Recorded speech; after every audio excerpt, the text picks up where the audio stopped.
All right, welcome, Inappropriate Earl fans, haters, detractors. This is a first in the Inappropriate Earl land. We've got the great Jungle Jim Florentine here. That'd be a good wrestle name if I was going to be a wrestler, Jungle Jim. I used to be Jammin' Jim when I was a DJ before I did comedy. Yeah, I'd have a DJ name. Two deep baritones here. Right, yeah. So I was Jammin' Jim, but Jungle Jim would probably be a better wrestling name. I think my wrestling name would be Dick Hammer. I like it. That could be a porn name too, but Jim Florentine out here in LA, a rare visit. I haven't been out here since before the pandemic. I wanted shit to clear up a little bit, you know. Because in New York, it's a little more stricter. No, New York's a shithole too. I live in Jersey, so I try to, I know what spots to take in New York, and I carry my mace. Do you really? Oh yeah, little thing, yeah. Just the streets, you're walking around. Because in West Hollywood, it's like an episode of The Wire at night. I mean, it's pretty bad out here. Really? Like where you parked originally, there's a drug house right across from where you were parked. Cool. I'll stop in on the way out. Yeah, you could pick up some powdered refreshments for some of our New York comedy comrades. You'd think this neighborhood would be safe. The sheriff's station's right. We could throw a hockey puck to it. Right. But it's, after the pandemic, I think the thieves, the Bloods and Crips, I've been told, have called a truce. Because they know the money is, there's a lot of money in this area. Yeah. Bars, nightclubs. But we didn't have you on to do a crime report, Jim. Right, yeah. I mean, you have a new comedy album, Uh-huh. right? Tell us about that. I feel like Phil Donahue. It's called Terrorizing Telemarketers Volume 7. I just fuck with telemarketers. I turn the tables on them, and I've been doing it for 20 years. I didn't think at this age I'd still be doing prank calls, but I've never grown up. I'm childish and immature, and, it's still funny to me. So, this is a seventh, a CD's, 7 different albums of this shit. So it just came out. It was #1 in the iTunes charts for like a week straight. And it's doing good. And I got a comedy special called Bite the Bullet. It's on Amazon Prime. You can rent or buy it. Well, that's interesting. You say Amazon Prime, because I know right now the big place is YouTube for comics to just put up a special and you charge what you charge for it. I think Luis Gomez did that. And other comics have done it to varying successful degrees. What made you pick Amazon? Well, I did put it on YouTube for free for 2 months. And then I took it down. And how did that work out in terms of, did you do that because you thought, people see it and then buy it on Amazon? No, I wanted more eyes on it, more people to see it. So I put it for free, promoted it for free. It's there. And people give donations because they like that you put it out there, and shit like that. And then I just took it down. I'm like, all right, I'll just put it, all my other specials are Amazon Prime. So I'll put it back there. It doesn't need to be on YouTube forever. And how many specials do you have on Amazon? 4. And how do you come up? I mean, that's a lot of specials. That's a lot of material. What's your writing process? Because you can't use any old material. No. Like, how do you go about writing an hour's worth of new material? Well, it depends. Like if some shit goes on in your life, I went through a divorce, so I did a whole special about my divorce called "I Got the House." That was the running gag because I was telling what went down, how fucking crazy the story was. The crowd would feel bad. Oh, and I'm like, I got the house. It was like I got no respect, Rodney Dangerfield. So I did a special on that, and then I had a girlfriend die. So I did a whole one-man show about that called "I'm Your Savior." So I did it was like a one-man show special thing. So if I got some shit going on in my life, I talk about it, make it into a special, and then I move on. Right now I got nothing going on, so I'm doing dick jokes like I started. Now, in regards to the divorce special, do you still talk to that person? Yeah, I mean, I have a kid with her, so. So it's amicable? Yeah. How did she feel about you basically mining your guys', I don't want to say failure of a marriage, but... I don't know. I never asked her. Oh, okay. So she never was me. like, what the fuck, dude? No, I mean, no. Oh, wow. That's a good woman. She knows that. No, well, I mean, I'm an open book, man. If some shit goes on, I talk about it, so, No, I don't know. She didn't have a problem with it, I guess. I don't know. She didn't tell me, so... Well, that's what I liked about you when we were talking about wrestling, and I made a joke about Pat Patterson, and I think you had a situation in your past where you were inappropriately touched, I guess. You just said it. I'm like, then I felt bad. And then you just talked about it so openly. I was like, oh. Yeah, no, I got molested for wrestling pictures. And that's actually in my one-man show because I lead up to my ex-girlfriend dying and all this stuff. But I put that in there. And I showed her pictures I did in a slideshow. I still have there was a guy that would sell wrestling pictures out front of Madison Square Garden. He was a photographer. He'd be in the front row. So every time I go to matches there, I'd find him outside. He'd sell them for $1. And then the next thing you know, he's like, hey, give me a kiss on the cheek and I'll give you the superstar Billy Graham. And he was my favorite wrestler. I'm like, of course. Yeah, that's worth it. I mean, I was he had the belt.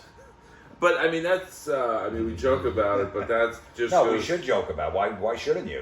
You look at the picture I got. Nobody else has it. Oh, it's superstar Billy Graham. I would probably get molested for like a nice 8x10 of the Ultimate Warrior. Yeah, I mean, he didn't have 8x10s, but I remember one time he's like, listen, you sit on my lap. I'm in the front row. Sit on my lap, and you can sit in the front row. And I got this picture of Ivan Koloff had the belt, and I think he only had it for like a couple of weeks. He goes, this is really rare. I'm like, all right, that is a rare one. I looked it up like 2 years ago. It's worth 9 cents. He lied. Well, it's funny you mentioned Ivan Koloff. I literally have become online buddies with Nikita Koloff. Oh, okay, nice. Because I just found out he wasn't from Russia. I really thought he was from Russia. Because he never really dropped a gimmick. Right. And he is turned to God, which is, Okay. It's funny that a lot of wrestlers turn to God. You have Sting is a big Christian guy, which is why I was told he didn't want to do the Ric Flair roast, because he didn't want to hear those type of jokes we were all telling. Yeah. And especially Shuley. Shuley, he went hard on that Did he? roast.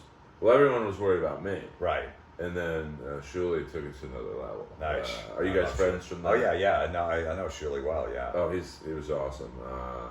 And then Ted DiBiase. Why do you think people... Because that's a wacky world, pro wrestling. I mean, you have all kind of sycophants who like what the guy did to you, and then you've got some of the wrestlers who are known to do stuff with ring boys. Why do you think they turned to God after that?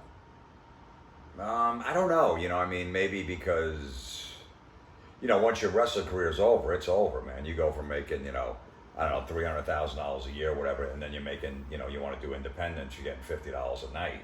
So that so you're fucked. And then it's like you got all these injuries, you got no health insurance, you got no pension, and maybe they're desperate. They go, I need to find God to fucking get, I got to live the rest of my life. Yeah, I mean, when I go to this thing out here called XPW, which is it's like the West Coast version of ECW, but twice as violent. And they'll bring in for a big show one like legend, I guess, and man, you feel so bad for them. Yeah, it's really like the wrestler. And even with Flair, it was like the roast was fun, but the last match was like, oh boy, I feel guilty watching this. Yeah. That's sad. I often liken wrestling to comics. Like it's the same lifestyle, traveling and minus the working out, I guess, for most comics. Minus the working out, but then also, you're not left with these injuries after your career's over, and addicted to pain pills and shit like that. Yeah, but like your day today is, I think, a wild day. You've got 2 podcasts. You're getting on a plane tonight. You got a show tomorrow on the other end of the country. Like that's. Yeah, but my knees don't hurt. Right. I don't have to take a fucking Percocet, to get on a plane. So, no, I absolutely, yeah, we're a little more protected. But yeah, look, either way, it's a lonely lifestyle. You're out there by yourself. You're stuck at a fucking Holiday Inn in the middle of nowhere with no rent-a-car. And you just got to eat the Subway sandwich shop that's in walking distance. And you just wait for the show that night. Like the wrestlers, they just, get in town and wait for that show. Do you get lonely on the road? I've learned to deal with it. I got a kid at home, so when I'm missing like his sports shit, and I'm not at his games and stuff, that's what it fucks with me. And how old is your kid? 12. So he's old enough to realize you have to go to work. Yeah, he knows. Yeah. But I like going, just fucking cheering him on and shit. My dad did that when I was younger too, so, but that's part of, what am I going to do? I got to go to work. Yeah, you got to pay the bills. Yeah, but it sucks though, because it's like, Well, kid is expensive.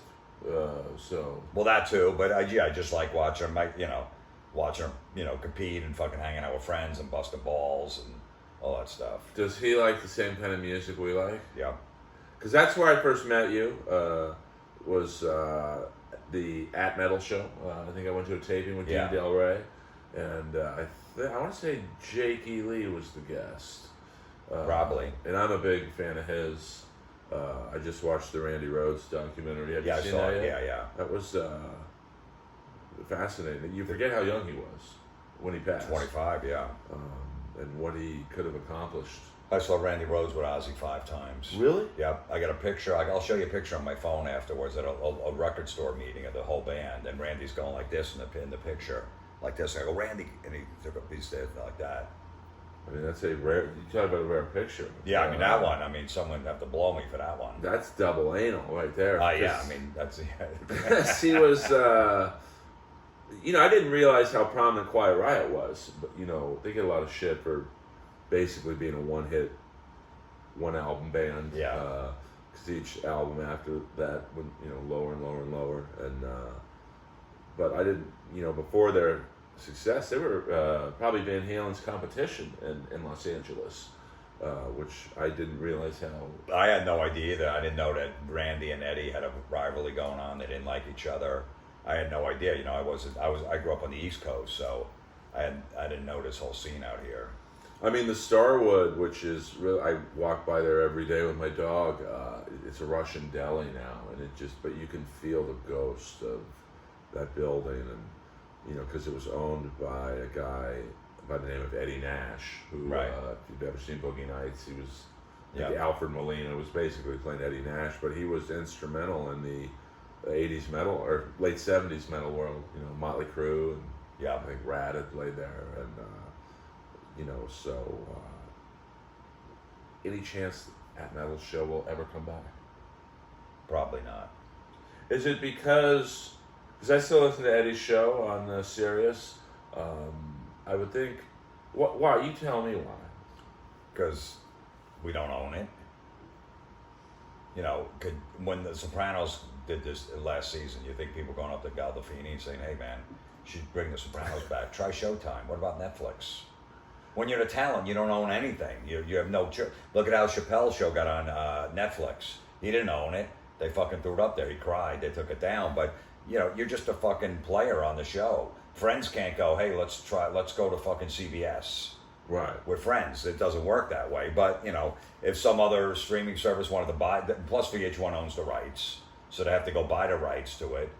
To get the rights to it, to put it on some other. So any place that wants to do it will have to go, all right, we got to negotiate with them. Who knows what the fuck they're going to charge? Who knows? Maybe they give it to it for free. I don't know. But right now, there's really no interest in it. I mean, who knows? I was on Crank Anchors from 2002 to 2007 on Comedy Central. It went away. And 2018, it came back after 11 years. So shit does come back. So you never know. But right now, there's no interest.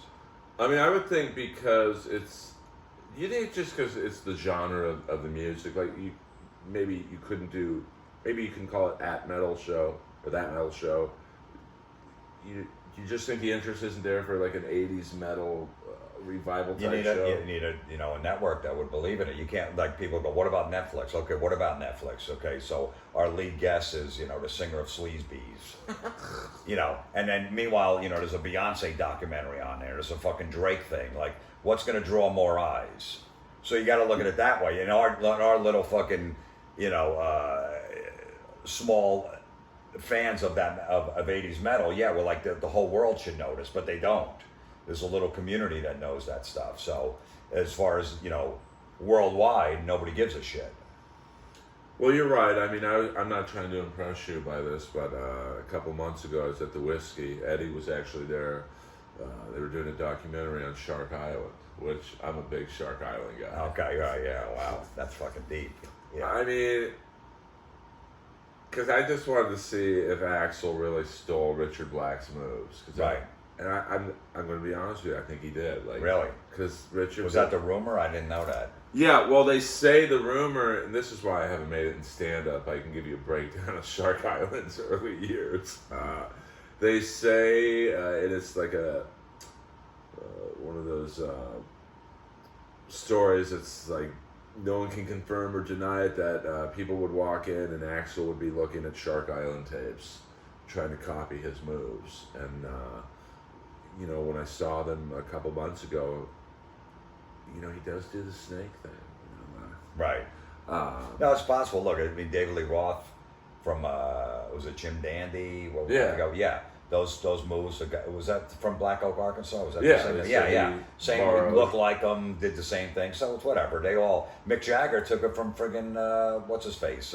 James Brown. You saw James Brown moving. If you look at the old Stone stuff, he wasn't even moving, and then he saw James Brown going fucking crazy. He's like, I got to start moving. Do you do any of like the Kiss cruises or like the rock? Monster Rock Cruise, I do stand up on and I introduce bands. I was never a Kiss fan, so I missed a boat on that. No, you probably. You know, I'm an '80s Kiss guy, which isn't even Right, the '80s stuff. I you know, when they took the makeup off and they were playing on MTV and stuff, I like some of that stuff. But I just was never got into them as a kid, and it's tough to get into them now. So it's tough. But if you got into them as a kid, it makes sense. But you know, I just but I give them credit. They're still out there. That's great. They got a ton of fans. You know, it's good for hard rock. But I just never. I was more like a Sabbath, AC/DC, Ted Nugent, Judas Priest, Iron Maiden, Motorhead fan. Yeah, I mean, I dated the manager from Motorhead, so I became. Who, Todd? No, yes, I dated Todd Singer. Yeah. No, there's Shelley. We'll call her Shelley B. I don't think. Okay, I don't know if I Yeah. probably met her. Oh, 100 times. Dude, I just ordered the Motorhead Iron Fist box set. It's coming fucking tomorrow. I can't wait. I just ordered that and the 2 T-shirts you get. Oh with yeah, it. you got the hoodie. I'm getting the hoodie. And I threw in some extra for the Raglan and the Lemmy cut. I don't know. Yeah, no, Iron Fist. I love that record. I mean, I had to take Lemmy to my dentist many a time. So Really, because he lived around here. he right? lives right down the street, and Yeah. Todd lives. You know, I think in like Todd's great. Downey or so. Oh, he's.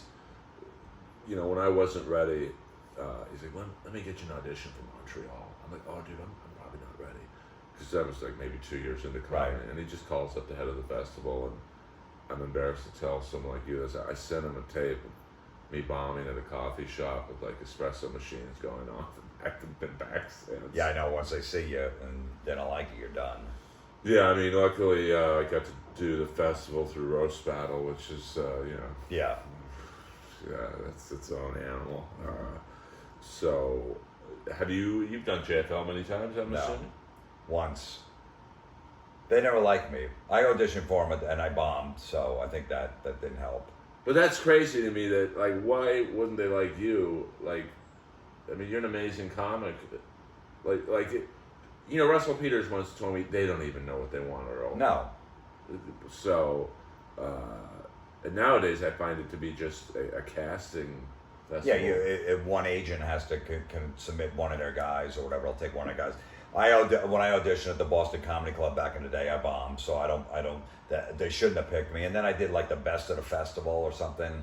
I was up there, and I wound up getting like a couple late night things from it and shit, some juice from it. So, and I was gonna do the Nasty Show a few years ago, but something happened. But I don't give a fuck. I'm not an ass kisser. I live in the fucking suburbs of Jersey. I don't give a fuck. I go up and tell jokes. I go home. I hang out with my friends that I know since first grade. See, that's how it should be. Yeah.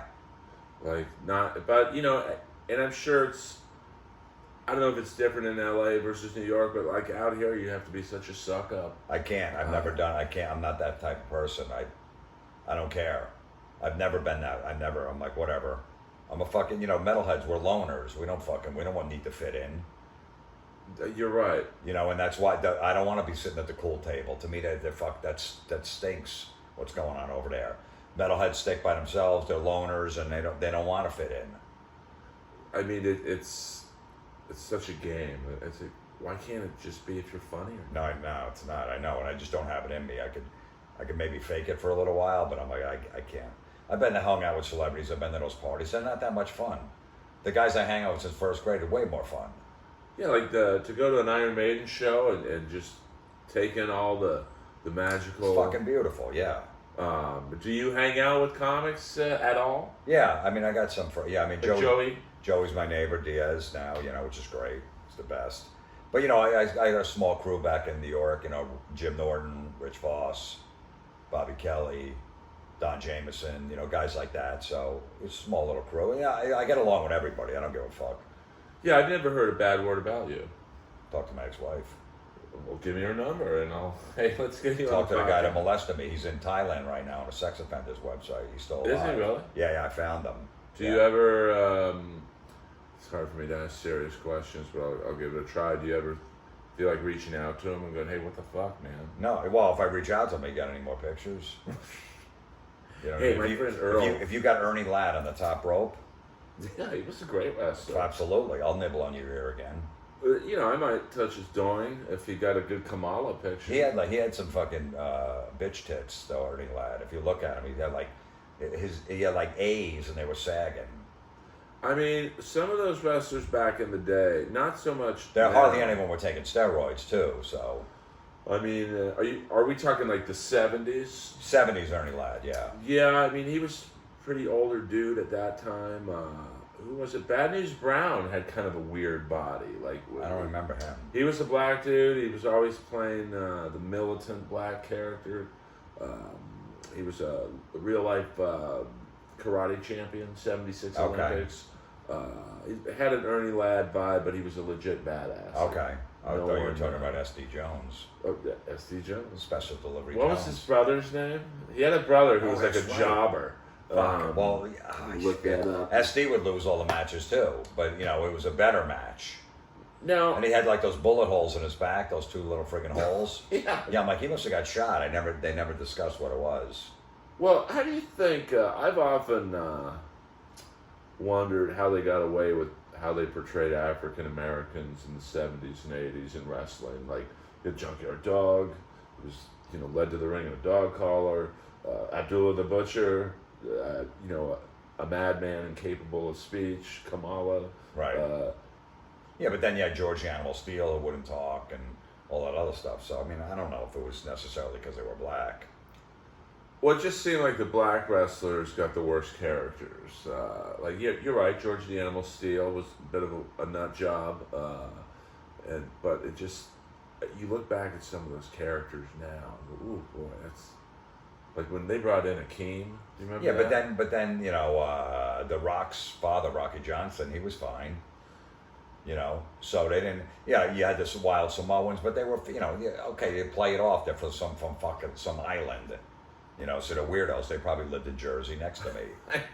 I never knew Kamala was like from Mississippi. Right? Yeah. And Nikita Koloff was. I don't think Baron Miguel Cicluna's from the Isle of Malta either.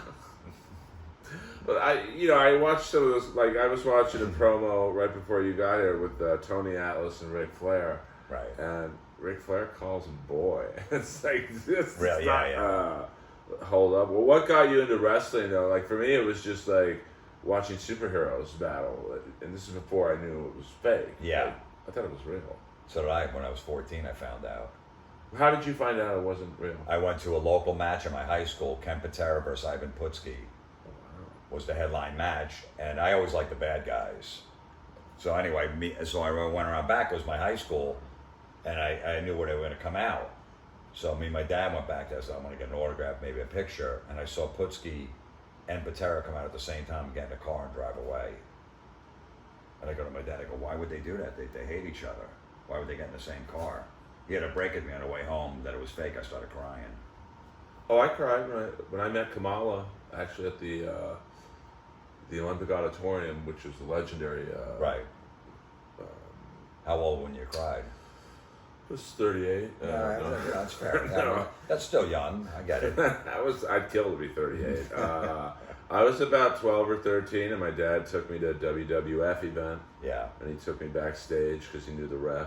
I'll never forget his name, the Count Billy Varga, who was like a legendary 50s wrestler. And they just walked off and let me backstage. Pat Patterson's running around. Yeah, I'm sure he liked you. And I see Kamala, and I can remember it like it was yesterday. Like he just motioned for me to come over, and he's like, "Hey, I'm Jim." I'm like, "No, you're not. Like, what are you doing speaking English?" It was just the naivete of being like an idiot. And he introduced me to Kimchi, and it was the Brooklyn Brawler, Steve Lombardi. I'm like, "Oh, wait a minute, where are you from?" He's like, "I'm from the South." Oh, wait, what? And it was never the same for me. Yeah. I mean, I still watch it today. Do you still watch it? I didn't watch for a long time. I checked out after Piper's Pit. I love Piper's Pit, and I was done after that. And then my kid, he's 12 now, about 5 or 6. He started liking it, so I started watching again. I went to one of the WrestleManias down in Orlando, probably like 6 years ago. You know, one of the Undertaker's last matches, of course, every year. Oh, yeah. And then, you know, we go to a few of the matches and shit like that. So, but now he's back out of it. It's for, you know, the WWE. I remember we used to watch Monday Night Raw. Right. I remember I go at 8 o'clock it would start. There wasn't a punch thrown till like 8:27. I'm like, this is fucking boring. And then the AEW comes at 8:01. It's a fucking battle royal. 1 minute in, it's beautiful. I go, this is what it should be. Who gives a fuck? They would take 9 minutes to walk to the ring. Just get to the fucking point. Have you seen their? He's not their new bad guy. He's their number 1 bad guy, MJF. Yeah, He's we great. watch once in a while AEW. We like the AEW better, but he's kind of on other things and stuff. He's out of it. But we have all the old wrestling action figures, the old rubber ones, the WWF ones, the taller ones. We got every one. We collected every one of them. I mean, that shit, I didn't realize how expensive those dolls were. Because when I was at the Flair Roast, they had the big company who has all the dolls. Yeah. And, like, I wanted to buy an Akeem doll just because I'm obsessed with, Yeah. you know, that character, and especially how they brought him in like a New York alley where Slick had a boombox and like 5 black background dancers wearing grass skirts, but they all had Nikes on. Right. This is ridiculous. And his doll was like $400. I couldn't do it. You know, I'm not Russell Peters. I'm on a budget. Yeah, no, I get it. I get it. And the guy was like, "Don't call them dolls when you buy Lex Luger's. Call them action figures." I'm like, okay. Yeah, I mean, wrestling. I don't know about you, but I find comedy very stressful, dealing with all the bullshit. So that's why I still watch it. It's like, of course, to zone out, something like, you know, just, yeah, it takes your mind off the stuff. Yeah, I mean, I do it. I'll watch probably sports like baseball or pro football to keep my mind off the stuff. So you need some kind of outlet. Who's your football team? Miami Dolphins. Oh, they're doing good. Yeah, so far. Tua's like. Yeah, well, he got caught shit. He throws one pass in the dirt, and they go, "Look, he can't throw." That's the only thing they put on Twitter. Meanwhile, Mahomes does it all the time. Brady's been doing it. He doesn't have a receiver, but he can't reach him. Yeah, okay. I mean, I'm a Steeler guy. We got our own quarterback problems. You got that bitch Brian Flores, your, defensive back linebackers coach. He's coaching 2 people. That fucking piece of shit. He's a Dolphin coach and ruined the fucking team. Crybaby. Oh, I got fired. Yeah, you got fired because you start off 1-7. You didn't talk to your coaches for the last 2 months of the year. And now I'm going to sue the league. Good. How's that working out? Everything got dropped. They're racist, yeah. You got hired because you were black. But they're racist, okay? No, Jim, keeping it real. What do you mean, keeping it real? It's the truth. But see, I don't know a lot He throws Bill Belichick under the bus, a guy he worked for 20 years, got him the job in Miami because he made him the defense coordinator. And then, look at this text. Bill Belichick said Brian Daboll's got the job with the Giants, and I was up for it. So how did he know? Right. Before, so you throw your old fucking mentor under the bus? Get the fuck out of here. He's a bitch. Let me ask you this. And Minka Fitzpatrick was a Dolphin, that motherfucker. And Brian Flores is the one who got rid of him. I love Minka Fitzpatrick. He's great. He's from my hometown, Old Bridge, New Jersey. Oh, so I'm okay. like, he's our new player. Went out and bought the jersey. By year 2, I don't want to play out of position. I want to leave. His mama comes, look, Minka doesn't want to play out of position. He wants to be traded. They shouldn't have traded him. But Flores is like, okay, fuck you then. And now he's, Minka's like, yeah, you're the linebackers coach, I'm the safety. So fuck you. It's got to be awkward. Do you think, what do you think of Mike Tomlin as a coach? He's solid. The Steelers organization is great, but you can see that they're missing with Trubisky there, not Roethlisberger. They're missing, that team is taking, if you have a pretty good quarterback, you can win 10 games with that team, always with Tomlin as the coach, but Trubisky stinks. Hopefully that Pickett guy will come in, and who knows what he'll do. I mean, I just think Pickett's not ready yet, but when are they ready though? Well, you never know. I mean, was he a senior? Did he come out, or did he come out as a junior? I don't know, because that's a big difference if they played 4 years.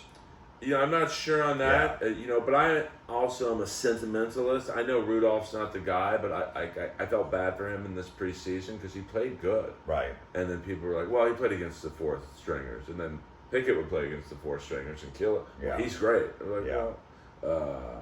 But at the Steelers, it's they lost last night. They probably should have lost their first game that they ended up winning. Yeah. And then they probably should have won last week, but they ended up losing. So I think they play the Dolphins pretty soon. They do on a Maybe Sunday about night. 2 weeks. Sunday night, yeah. But without Watt, it's a big. I knew he's a great player, but without him, you can really tell. Oh boy, this is. Highsmith is good, but he's not one. No, I know. Yeah. And then, do you have a hockey team, or you? Not really hockey. I like the Flyers back in the day because they were dirty. I love that. So, that's the same with wrestling. I only like the bad guys. And then baseball, I like the San Francisco Giants. Well, they're kind of dirty, like, with the Barry Dodgers. Bonds. Yeah, well, I never knew that big rivalry because I was on the East Coast. I didn't know it was that bad between the Dodgers and Giants till about 5 years ago. I remember doing that metal show out here, and I'm wearing a Giants shirt. They just won the World Series in 2010. Like, you can't wear that in LA. I'm like, why? He's like, the fucking Dodgers fans will kill you. I go, is it that big of a deal? I know they're in the same division. I wore it anyway. Fuck that. It's Bloods and Crips. Yeah. You literally can get jumped in the parking lot. Yeah, no, I would never go to Dodger Stadium and Giant shit. Because out here, the gangs are all baseball fans. Yeah. So, like, I've seen some pretty wacky stuff in that Dodger parking lot. Yeah. Now, since you're a Giants fan, let's get to some serious baseball subjects, Jim. Do you think Barry Bonds should be in the Hall of Fame? Absolutely. I do, myself. And I'm a Dave Parker guy, so I want him in the fucking Hall. Plus, he was doing coke. It's fucking beautiful. I mean, So what's wrong with that? Listen, I've never had a drug in my life. Right. Neither did I, but still, whatever. I mean, if you're going to if you say Dave Parker shouldn't be in because of coke, Barry Bonds because of steroids. Well, it wasn't because of the coke, but, and he had an unbelievable arm. I remember his fucking arm from the outfield was amazing. But to me, I think in his prime, because people always tell me, well, Earl, his prime was only like 5 years. He was the best player in the game for, in my opinion, those 5 years. Yeah, but you needed like 8 or 9 years, really. Like Dale Murphy was another one. Don Mattingly was another one who dominated for like 5 years, but then he got a bad back. And Dale Murphy, like 7 years. But, you got to get close to 500 homers and all that stuff. So I see you need a little more substance to get in the Hall of Fame. You can't just have a great 5-year run and you're in. I cried.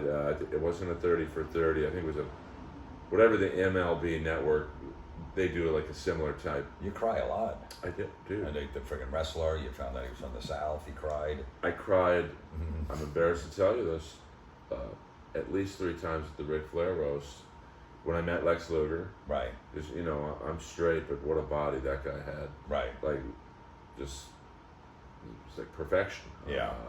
And, now he's in a wheelchair, and he's kind of like this, and, I paid for a picture, and he's like, do you want a doll too, young man? Calling me young man. I'm like, sure. And then he told you how he signed the thing with like he was holding a fire hose, and Magnum TA, like who most people don't know who that is. I don't know, yeah. He cried for him too? Same type deal. I'm walking backstage before the last match for Flair, and I see this pretty big dude in a wheelchair, and he's kind of got the same posture as Luger.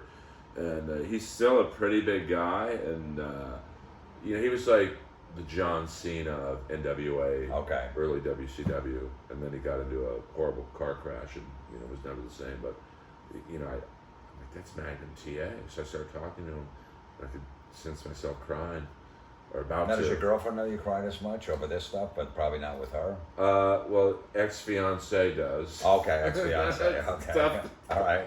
No, she's awesome. But did she? But she must have been like, wait, so you cry over wrestlers, but not with me when? Yeah, she was like. I get it. I don't know if she does. Well, when the Ultimate Warrior died, I was pretty devastated, to be honest with you. Yeah.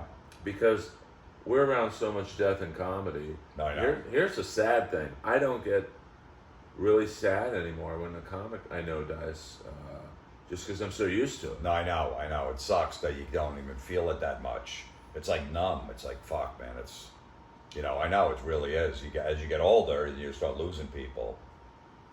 You know, it's just like, oh fuck, all right, there's another one. There's another one. Yeah, I mean, Yeah. you know, like when Ralphie May died, you know, I expected him to die sooner than later, just because Right. he was a, you know, pretty big dude, and then, you know, it seemed the last couple of years it's been a run of, especially in LA, local comics that probably most people wouldn't know, but Yeah, I see that. Yeah, Brody, that one hurt because I didn't know Brody that well, but Right. I always saw him at the store when I came out here. I did some gigs with him on the road. I love Brody, and that one was a tough one to take. yeah, I mean, I talked to him the night before at this, or really the night of, I guess, Right. when he. Yeah, it's crazy. And then, man. you know, Jack Knight recently was a pretty popular LA comic. Right. You know, and then a couple weeks after that, too, I don't want to say open micers because I find that such a dismissive Right. term, but Yeah. younger comics, they died like a couple days apart, and I was like, oh, okay. Like, what are we eating tonight? Like, Wow. Yeah. Because I think anytime I ever talk to a wrestler, I ask them that question: how do you deal with all the death? Like, you know, at least a couple wrestlers die a year, and they pretty much have the same answer. You know, just get used to it. Yeah. When's the next match? So what's next in the comedy world for you? Like anything? You got a show tomorrow night? Yeah, but nothing really. I just, you know, always touring, fucking, you know, working on material, going out there, go on the road. I'm a road dog, you know. Work 3 weekends a month, usually on the road. Do one in New York City, maybe take one off or whatever like that. Going to New York maybe a couple times during the week.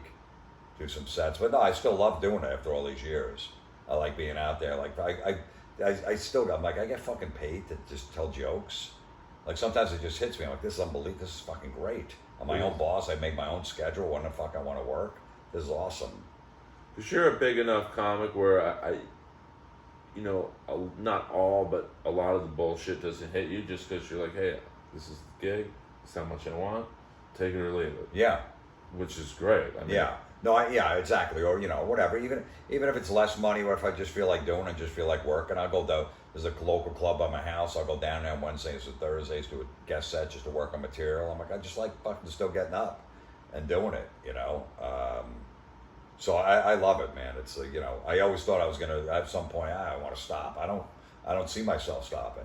Because Joey is kind of somewhat stopped, right? Or Yeah, he's starting to pick back up. He's doing a residency in New York City once a month now, and he's doing this local club, Uncle Vinny's Comedy Club in Point Pleasant, New Jersey. He's doing some sets there. So he's slowly getting back in. But yeah, he was like, I'm good. You know, it was a big adjustment leaving LA to shithole to New Jersey, you know, and all of a sudden he's in a community. He's, you know, everyone knows him. His kid's happy. She goes to the same school as my kid. All that stuff, and he, you know, now he's all mellow. He's like, this is what it's, you know, supposed to be. I mean, I think he was too real for LA.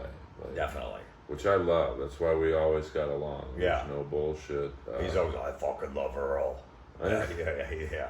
I mean, well, how hard is it to be real? Like, No, I know, but you don't have that. I know Joey's a real dude, you know, and that's why, you know, even New Jersey, even if people don't know he's a comic and know he's Joey Diaz, they all love him. The whole neighborhood does. You know, people are over all the time. He's over to his parents' house over there. He's at this house. They're going out to dinners. It's fucking great. He loves it. He's like, he's like, you know, my kid had no one to play with in LA, and his parents don't want to, you know, hang out or anything like that. His daughter's fucking got all these friends, sleepovers. He loves it. now, how long have you done comedy? 30 years, 31. So you've seen it all, like, Yeah. you know, from the wacky 80s to... No, I did more early 90s, 91, somewhere around there. But you watched comedy in the 80s, like, in terms of, like... Yeah. And now, in this woke era, have you... I think I already know the answer, but have you changed your style to blend in with the non-PC crowd? Absolutely not. I don't give a fuck. Look, I'm not going to say the N-word on stage. I'm not going to say fag anymore because it just doesn't work. Like, I never really said the N-word anyway. I've never been that guy. But Right. as far as like fag, I used to use that word. But it doesn't work on stage anymore. So I go, if it doesn't work, then I'm not going to just keep pushing it and bombing on person. Like, I don't need to say it. So stuff like that I'll take out. Cause I'm like, or fat jokes. I used to love doing fat jokes. Fat jokes don't work anymore for some reason, unless you're the fat guy telling them. Right, like Ralphie. Right, but coming from a skinny guy, they used to work. Half my set would be fat jokes. I had some great fucking fat jokes. They don't work, so I go, okay, I move on. But still, I'm talking about the tranny shit and all that, whatever. I don't give a fuck. You know, if you don't like it, too bad. But the people that come in the club, they enjoy it. They actually want to see it, especially on the road. That, you know, the media just portrays like everybody's offended by everything, and it's really not. Those people that are offended, that 1% or whatever, that start trouble online, they're not comedy fans anyway. They never come to a show, so who gives a fuck about them? You know? I wasn't trying to win them over anyway. Right. Well, I imagine if people buy tickets to a Jim Florentine show, they know what they're getting. Like, so most of the time, yeah. I mean, I don't think, I always ask the club owners, are more people walking out these days? They go, no. Not at all. I guess because people actually research the comics. Everyone's got, you know, videos online, so they know what they're coming, you know, to see. So it's fine. So everyone thinks that, oh, you can't say that, you can't say that. You can. I mean, I do say fag with one joke. Yeah, I mean, if you can make it work. I mean, but, you know, it just, to me, I'm like, I didn't kowtow and move on. It just, if it's not going to work, I'm not going to keep forcing it. I already did a bunch of bits about the word and all that stuff. I'm good. But as far as like the transgender shit, I got a nice hunk on that and all that stuff. I don't care. Sorry if, you know, that's my weird way of showing affection. You want me to accept you, then I'm going to make fun. I make jokes. Right. I grew up in Jersey. That's what we do. You know, if we like you, then we make jokes about you. That means that's a weird way of showing affection. Well, you know, I think someone from my past said you roast the ones you love. Yeah. Deep down. Yeah. You know, because I had an Emmy-nominated writer call me up and say, "Hey, I got a great joke for you." You know, I'm like, "Why don't you tell him?" He said, "Oh, I can't. I work in major films." Yeah. And you know, I'm not doing a bit to you. I'll tell you the joke, but it's like, hey, you know, Michael Jackson, it's one thing he was a pedophile, but a fag too. That's right. And like, I do that joke, right, and I think people laugh, not because it's like the greatest joke, but okay, he's got balls to say that word in 2022. Yeah. And then, well, I mean, my long-term goal, Jim, is to have most of my comedy friends get Me Too'd, so I just slide right on into the 10 o'clock spot. It's been a while. Yeah, I mean, you know, a lot of guys at the Comedy Store got knocked out, moved away, or got knocked out, so yeah, everybody moves up. So yeah, so I'm good with that. Yeah. Some survive though. No, I know. Yeah, some are making a comeback, whatever, you know. And but yeah, I don't know. I don't get involved in the fray, in the mix. I just do my own thing. I go home. I fucking, you know, I got my own life. I don't worry about it. I don't give a fuck what anyone else is doing. I'm never jealous of another comic that's doing better. If I think he's good, if I think I'm as good as that guy and he's doing theaters, like, okay, that's my motivation. If that guy can do theaters, then I can. But I never get jealous. Even when I first started, I was like, there's 500 channels at one day there's going to be on cable. Everyone can have their own show. So I never fucking was bitter about any of that shit. I don't give a fuck. I just do my own. I got to do my own thing. That's the way I always looked at it. I still do. Well, that's why I love guys like you and Jeselnik. Like, he just does his spot and leaves. Like, he doesn't really... Yeah. I mean, he'll hang out for a second, but... Right. No, I mean, I'll hang sometimes, but as far as... I don't know. To me, most comics, to hang with them, they're not fun. You know, I find... You know, everyone says, Earl, you'd be great in New York just because, you know, I keep it real. Yeah. Which has probably led to some problems out here for me. But I don't like hanging out with comics. Unless they're my good friends, like, you know, Joey Zhers. Yeah. Just because I find in LA anyway, everyone's always looking, well, Earl's on cartoon, so I want to be in a cartoon. Right. I don't care. Like, yeah. No, I like Dean Del Rey was in New York last week, touring with bands, and I did his podcast. We hung all day. He had time to kill, I had time to kill, because we like the same music. Yeah. You know, it's just shit, like guys like that, you know, there are some I can hang with, but other than that, I'm like, going home, I'm fucking bored. I don't want to talk about the business with some guy I barely know. I'll give him some advice. I like giving young comics advice, but I don't give a fuck that this person's mad at this and this guy ran the light. I don't care. That shit's not on my radar. I mean, I love it when Leslie runs the light. I love watching. Oh, but that's weird. That, you know. She doesn't run the light; she obliterates it. But I get the feeling that she wouldn't do that in New York because it would be too. Like, probably that's just the whole ego thing, man. Like, hey, I don't listen to anybody. You know, but people have been running life for years. These stars that come in. Like, if I was at someone's point, like a Chris Rock or something like that, I would feel bad. Like, even when I do these guest sets at this local club, I go, dude, you want me to do? I'll just go on first. I'm just doing 10 minutes. I'm not gonna be there. I don't want to fuck up their show. Right. And if I was Chris Rock walking in there, I'd be like, oh man, I don't want to. I'm just doing 15. I know because these guys are trying to get on stage. I'm not gonna go up there and hog an hour in the middle of the show. It's not right. Go fucking book some little fucking thing down the street and go secret show. Put it on sale an hour before. You have your fans come. Then you do that shit. I would be thinking of the other comics. Even when these guys run the light on the road and they play to fucking like 1 a.m. What about the waitresses that gotta go home? They got a fucking babysitter and they're paying extra. The mom's watching them and they gotta stay an extra 3 hours and they're not making any money. You don't give a fuck about those people? You're gonna just stay up on stage? I'm like, fuck that. People gotta have a life. So I've never been like that. Plus I'm like, well, how much time do you wanna do? For what? You're not killing for 2-3 hours or whatever time you're up there. Hour and 45. Get the fuck out of here. Well, that's why and this was a long time ago, so I'm not giving this guy too much shit, but like, I think Dane Cook did like a 5-6 hour set at the Laugh Factory just to say he did it. It's like, dude, I wouldn't want to do that. Like, well, if one waitress goes, this is what he should do. Okay, I'll go on at the end of the show, I'm going to do 5 or 6 hours. We just need one waitress to stay. Hey, I'm going to give you fucking like $300. Will you stay 5 or 6 hours? Take care of your baby, because all the waitresses got fucking kids out of wedlock. They're fucking other comics. Yeah, other comics. Yeah, oh yeah, they always got 2 kids, 2 baby daddies. Mom's watching them. The other one they're fighting. They got fucking. They always got the drugs. So that's what I would do. One stay. Here's $300. I want to do 5 to 6 hours. To me, that's fine. Well, you mentioned you like to give young advice to the comics. As do I. I like to give back. Because when I was a young comic, no one helped me. I had a lot of errors in my comedy career. What's the number one thing? And this is a new era to do stand-up in, with the advent of, TikTok and, it's more about the views and the clicks and being funny. Yeah. Which I don't like, but I'm also 54. So if you could give advice to someone who's 6 months into comedy, what would it be? Get up on stage wherever you can. Don't be jealous. Who gives a fuck?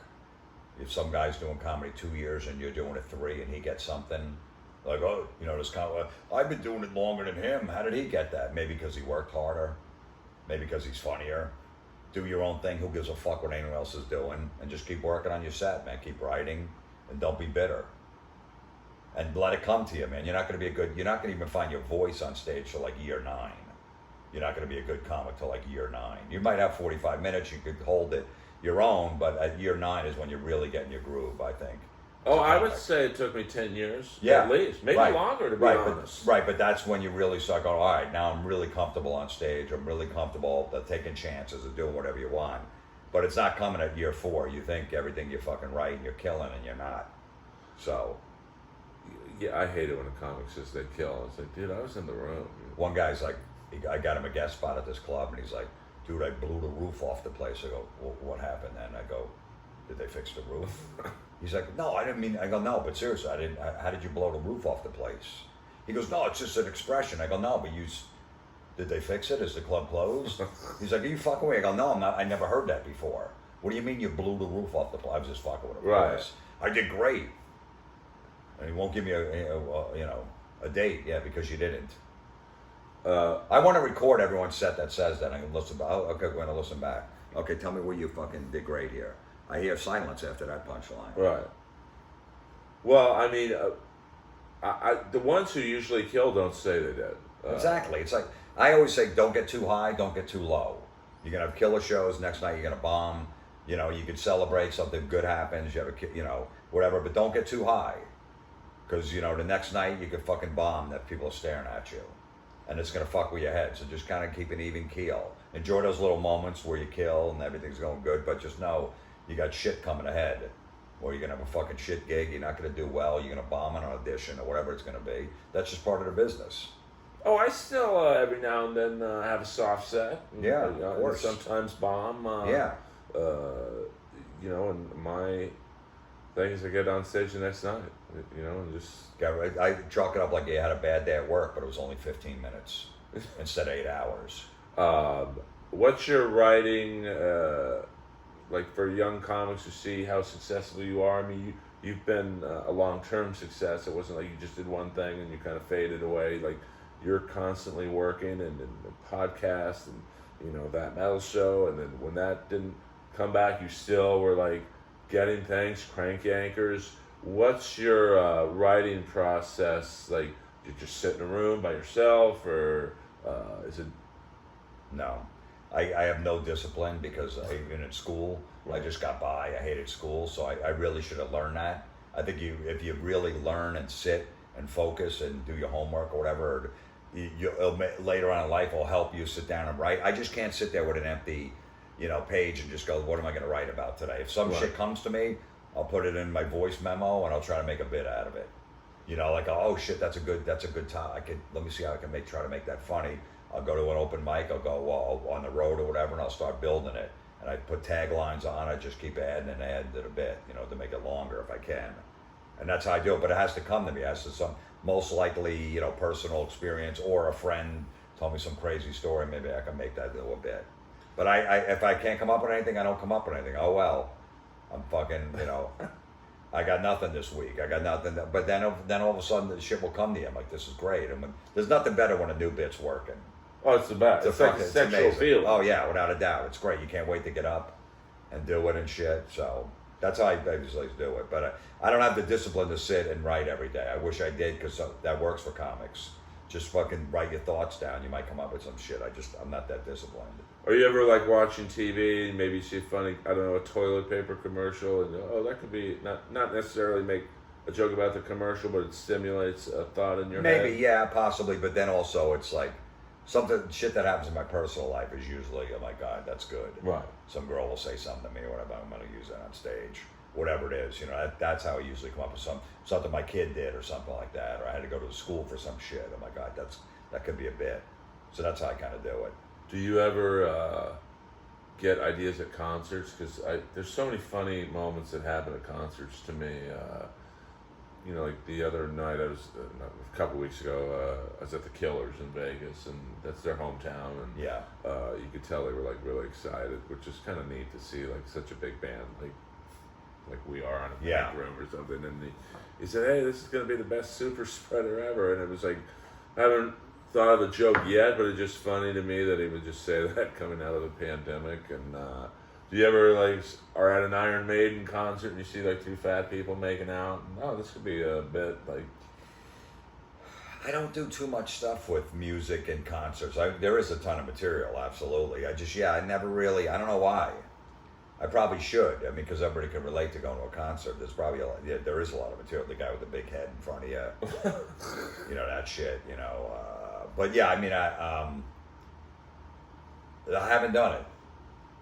That's a good idea. Now the wheels are turning. You're in trouble when I know. It's tough though when I go to New York City and I'm doing a place called The Stand.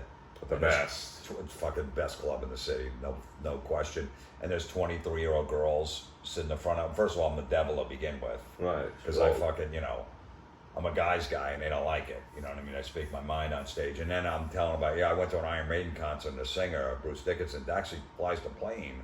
They're like, huh? They don't even know what AC/DC is. So I tend to stay away from that because they just stare at me. See, I don't. I like that awkwardness. I talk about rap. I like the awkwardness too with my other jokes about relationships and just tearing them down now, whatever. But as far as that, it's like I can't connect with them at all. Like, what the fuck? And I say, what is this guy talking about? Oh, I get that a lot. Like, I'm obsessed with Rat. I've always liked them, and so when I'm talking about their videos and where they look like gay pirates. Right. These, like you said, these 23-year-old girls are like, what the fuck is Rat? And then one girl knew them. She's like, oh, that's that Geico commercial band. Right, Round and Round. That's tough. But then I did a cartoon with Tyler, the Creator, and they loved that because, he's like in that age range where they would be like, oh my God, you work with him. And like, to me, I didn't know who he was. So it was like more, I don't know, Jim. This is a wacky business to figure out. We're soldiers. Yeah, absolutely. But I just, get up, you tell your jokes, do whatever. Who knows? You don't know if you're going to make it. There's no... Well, what is making it? I don't know. To me, like 2-3 years in, I was making like $300 a week doing it because guys like Rich Voss, Bob Levy, guys like that already headline. It took me and Jim Norton on the road with us to open. Right. So like, hey, pay this guy $50, pay him 75, whatever. So to me, I was still living at home. I didn't have any bills. To me, I made it. I'm like, I don't have a day job after 3 years, and I'm making $350 a week. I made it. So to me, I made it at that point. Everything else was just fucking extra, I thought. And then you set goals, but at that point, I'm like, I make a living at doing this. This is fucking awesome. It wasn't much, but you know. You didn't have to sit in a cubicle. I didn't. That when I saw Office Space, that movie, I saw it in the movie theater. I go, that made me go, I gotta fuck. There's no way I'll ever have that life. That movie sold it for me. I mean, it is interesting to me what comics, especially younger ones, consider making it. To me, like you've made it. Like, we're around the same age, and it's like, oh, Jim's Right. made it. I'm behind, not in a jealous way. I'm behind him. I got to step it up. And now with the younger generation, they're like, well, getting on Rogan is the Right, that was like benchmark. Howard Stern back in the Yes. day. I got on Howard Stern back in the day and sold out everything. And then some comics, it's getting on the Tonight Show. Not that means what it used to, Yeah. but like I'd still like to get on it. Some people it's Russell Peters playing hockey arenas. Yeah. Or Jimmy Carr, in the UK doing what he does. So it's always funny to me. I always ask a comic of your stature and really even below your stature, like, what is making it to you? I don't know. Just to me, making a good living at what you love doing and making your own schedule and being your own boss. To me, that's I would say if you put enough time in this business and you're not a dick, good things will eventually happen.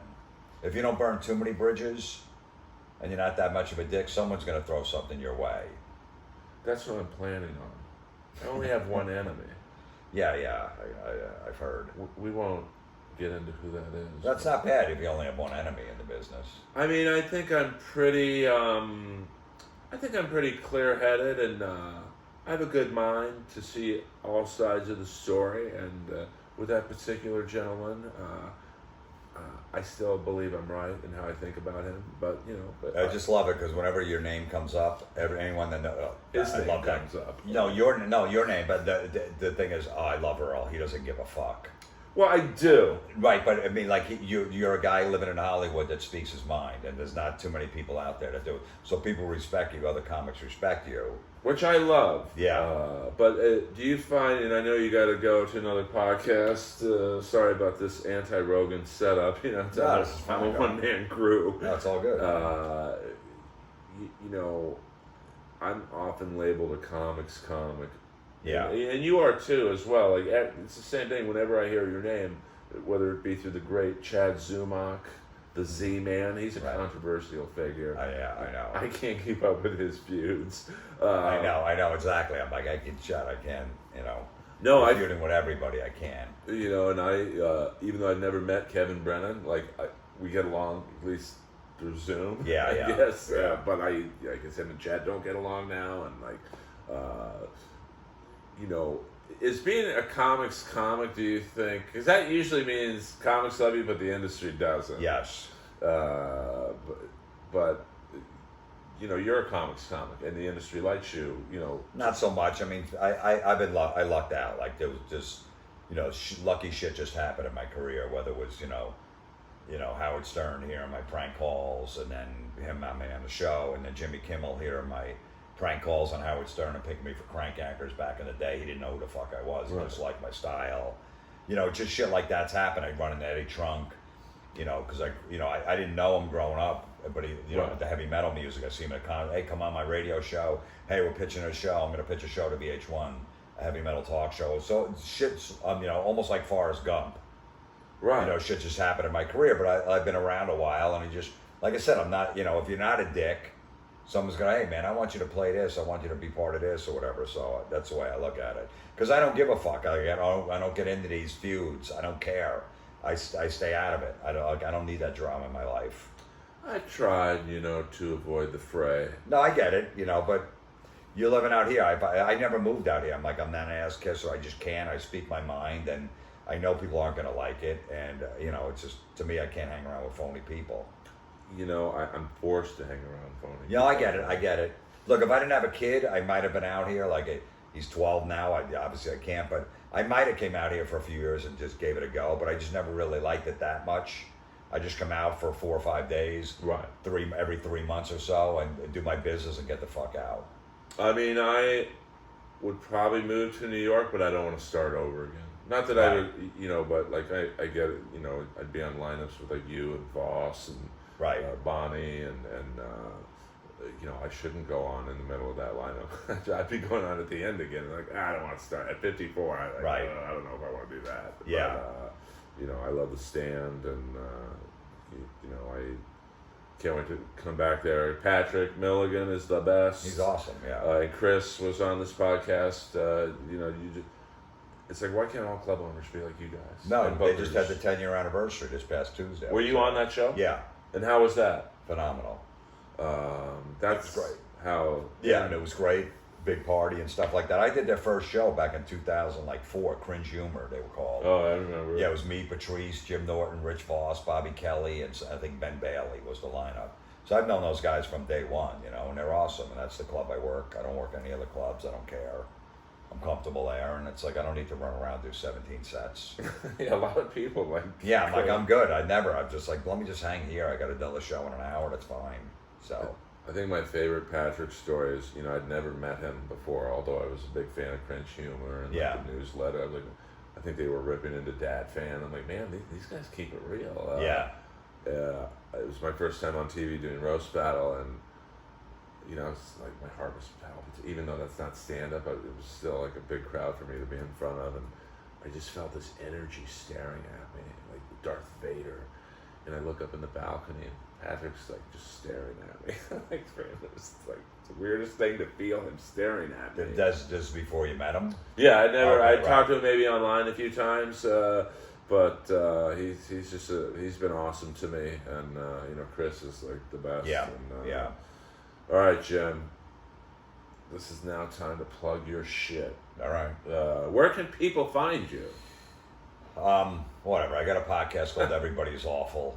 And what is that about? What, is there a theme to it? Yeah, people, you know, people that listen to podcasts send in stuff on social media. People posted dumb shit on social media, and I make fun of it, basically.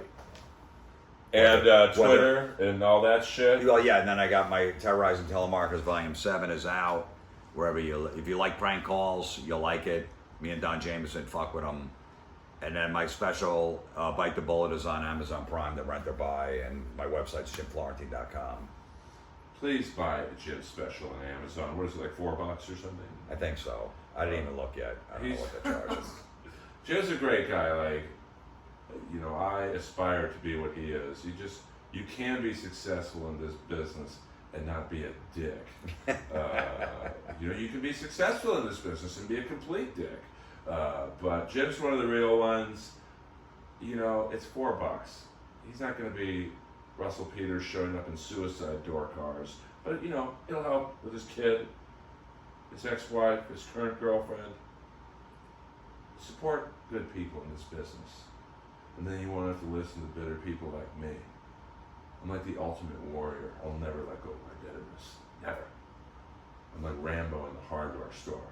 Nothing is over! Wasn't my war, Florentine. Fucking love Rambo. You know, it really has a lot to do with stand-up. Like, he just came into town to do a gig, got constant shit. King Shit Sheriff was a booker, and he lost his mind. Did you ever hear Wednesday 13 song Rambo, R-A-M-B-O? Blow him up like Rambo. Oh, it's fucking great. I mean, well, I just love the story of how, you know, Stallone, you know, he gets a lot of shit for some of his movies, but, you know, we all know the story about how Rocky, no one wanted him on the, you know, we'll make it, but you can't be in it. He said, no, I'll take much less money than you're offering. I want to be in it. And the roadblocks he took to get Rambo made was like, dude, no one wants to watch a movie about a crazy Vietnam vet losing his mind. And he's like, no, I want to do this movie. I'm going to be in it. Blah, blah, blah. And gets it made. Persistence. Now, if he would have had the complete opposite approach, stop my mom or shoot, you know, that would have been better for all of us. Sometimes you got to do some clunkers, you know. I'm making fun of. They go, look, okay, you got $8 million. We need you for 2.5 weeks. Sure. Well, I'm obsessed with how he made the movie over the top. Like, what was the sales pitch on that? Hey, we got a movie. It's a 2-hour movie about you arm wrestling fat guys. And he's just, okay. Yeah, how much? Yeah. I got an ex-wife I got to pay. All right. He does now. Oof. That divorce. I hope he does a prenup. Probably not. Inappropriate. The great Jim Florentine. Learn to love him. I think that's a Ric Flair saying. He's one of the good ones. Inappropriate. Just leave a fucking review. It's a lot of free work I do for you guys. It's not hard to click 5-star review. Click a 1-star review. I just want to get in the fucking algorithm. I got shadow banned for a while because I may have tried to manipulate the rankings. I'm honest. I got caught. I took a shot. You know. Of course. I told the guy, just don't make it obvious. Just put me in the top 50. And, the guy puts me at number 1 on a Saturday afternoon. I was like, oh, come on, man. No one's going to believe I'm the number 1 podcast in the world interviewing Fred Corey from Cinderella. Get out of town. I love you, Fred. Perfect, dude. That was great. Beautiful. Who is that? Steve Stevens? Yeah, I bought it. I was trying to look.